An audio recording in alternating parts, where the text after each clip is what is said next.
Ye gallants of Newgate, whose fingers are nice in diving of pockets or cogging of dice, ye sharpers so rich who can buy off the noose, ye honest poor rogues who will die in your shoes. Attend and draw near, good news ye shall hear, how Jonathan's throat was cut from ear to ear, how Blueskin's sharp penknife has set ye at ease, and every man round me may rob if he please. It should come as no surprise that I'm from a family of some means, not that my clothing would suggest that. Rather, just any few minutes of talking with me, my education would come through. Try as I might to hide that does not make me better or worse than anyone here. Don't think I'm saying that. If you knew the people that I really associated with, you would know that I'm not any better than anyone here. But to be honest, those mendicants are much more interesting and entertaining than the courtiers and the nobility and the merchant class that my parents were with. We were from what would have been called landed gentry. By that, we had our lands passed down to us for many generations.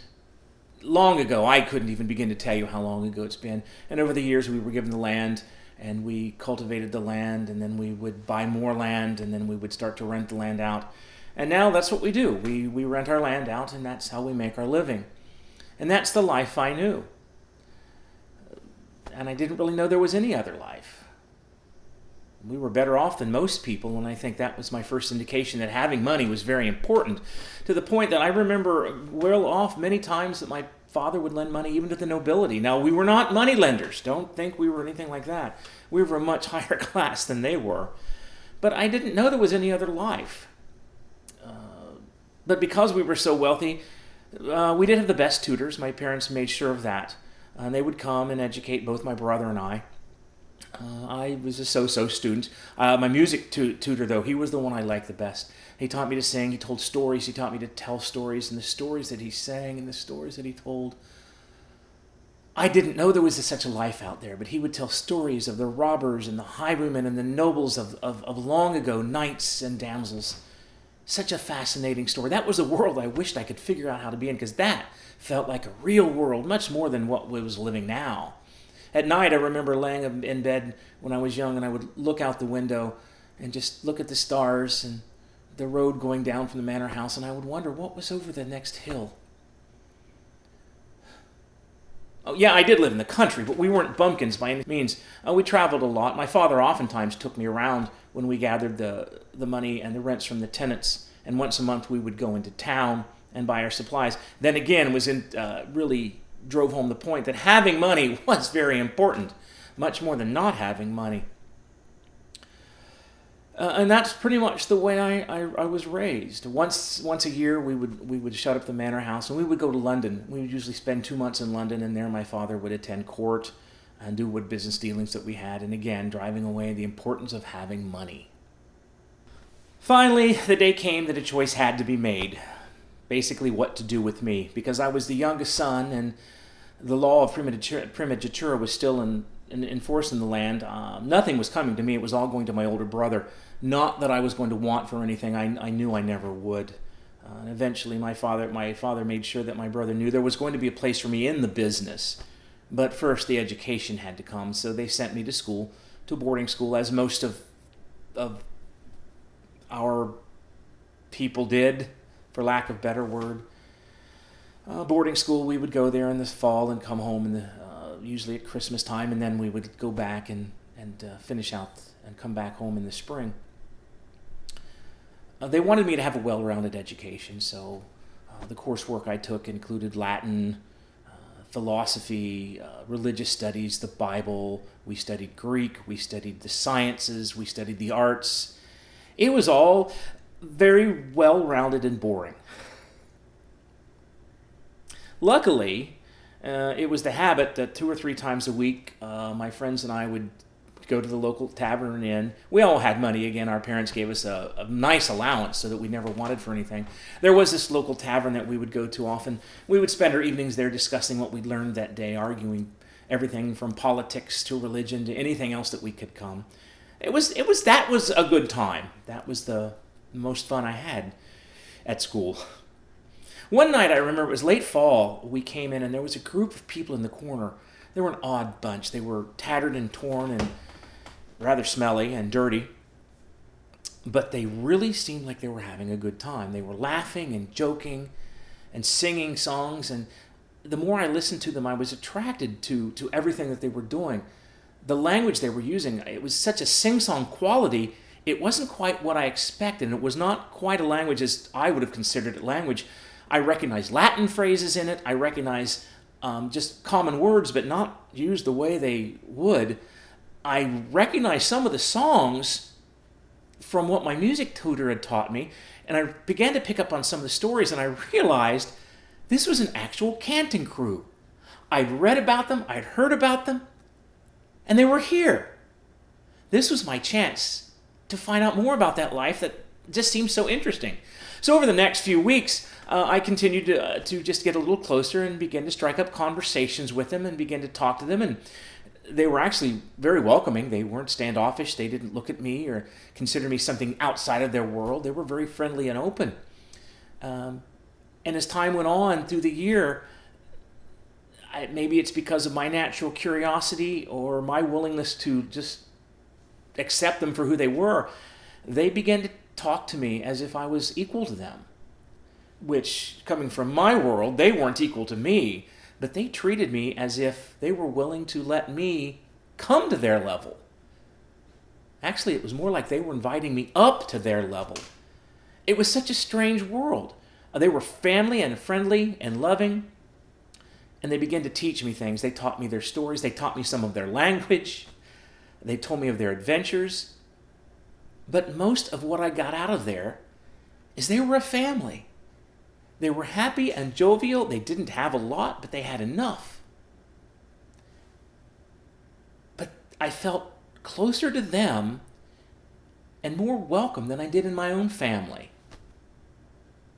And that's pretty much the way I spent the spring. I would go to school like I was supposed to, but as soon as I could, I went to the tavern where I could sit and talk to them and learn from them. They taught me their vagaries. They even let me go out with them on occasion. They taught me to beg, what to wear, how to do it. I wasn't nearly as good as them. I couldn't pass myself off that way like they could.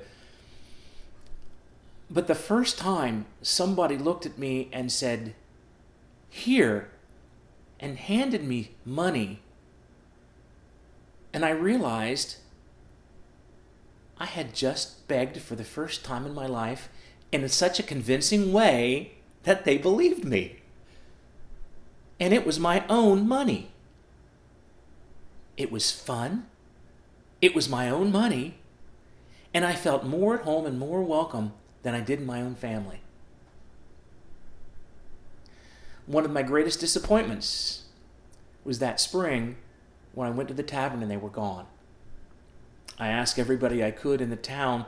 They all knew that Canting Crew, and they said, "Oh, they'll be back in the fall. They always do this. Every year they leave." It was like I was missing something then. Something had gone from me, and I wanted to be with them. I finished out the school year. I went home. Back to the dutiful son, the younger brother, a life of business. The highlight of that year, though, was my father said it was time for us to go to London. We packed up the house. We shut everything down. We moved to London. And for the first 2 weeks, I did what I was supposed to do. I was so bored. I just couldn't stand it any longer. I had a certain amount of time that I had to be there with my father in the dealings. Again, he wanted me to learn as much as I could, both he and my brother. But my brother was the one they were grooming more, so I had more free time than did. I began to wander the streets of London. I stumbled into St. Giles Street, and I began to realize I recognized a lot of these people. I didn't recognize them as the people I knew, but I recognized who they were and what they were. And I began to recognize that's a Canting Crew. That's a Clapperdogeon.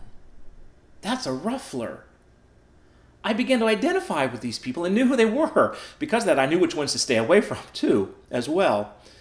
But there was one group that I really thought was interesting. They weren't really part of the crew, but they were always over in the corner, and they always had a crowd around them, and they always had money. They were a little better dressed than most of the Canting Crew there. they were playing little games with little cards and little tiny thimbles and little peas. I had no idea how they did it, but they were doing it and making a lot of money at it. That evening, though, what really got my attention was I was walking past one of the rooms in the manor we were staying, and out of the corner of my eye, I heard some music, and it was just the music that I'd grown up with from my tutor, and I recognized it as one of the canting songs. So I turned back around, I looked, and I recognized him. He was even better dressed than he was when he was down on the street gaming. This was one of the men who was gaming down on the street. He was now a little better dressed in the manor house singing, and I recognized the people listening to him and having a good time were my parents' friends.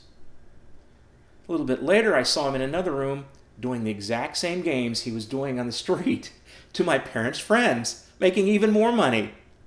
I found out later he was what was called a sharper. It was a gambler, a gamer. This I could see myself doing. So that fall, as soon as we went back, I was ready to go back to school. My father was very happy because he didn't really think I wanted to go back to school, but I was ready, not for the reason he thought. Oh, no. So I went back to school, and I waited, and every night, as soon as their schooling time was over, I went to the tavern, and finally I was rewarded. One night I came back, and there they were, the Canting Crew that was there. And they remembered me, and they were glad to see me. I told them of what I'd learned, and I told them of what I'd seen, and I told them I wanted to learn to be a sharper. They thought this was a good idea because they'd already knew that as much as I was having fun, I'd never be a real good beggar. But a sharper I could be. So they began to teach me. And that year they taught me the worlds of the flashmen, of the sharpers. They taught me to throw a monty, to loop a chain. They taught me to thimble rig. They taught me to cant more of the language. They taught me how to sing, when to sing. They taught me how to hide. They taught me when to run. And at the end of the year, I didn't go home. I went with them. I was their sharper. They'd accepted me as an actual crank cuffing into their group. I was their sharper. And we spent the rest of that time and the rest of that year living. And I was getting my own money. I still go home on occasion. I'm married. My wife, she goes with me. And we still occasionally do go home. And someday we will go back home and take up the family business. I will leave the life of the mendicants and I will come to this life and live out my life in it. But until then, there's still people out there that have something I want. And it's money. And I'm going to get it. Some say there are courtiers of highest renown who steal the king's gold and leave him but a crown. Some say there are peers and some parliament men who meet once a year to rob courtiers again. Let them all take their swing to pillage the king and get a blue ribbon instead of a string. Now blueskins or penknife has set ye at ease, and every man round me may rob if he please.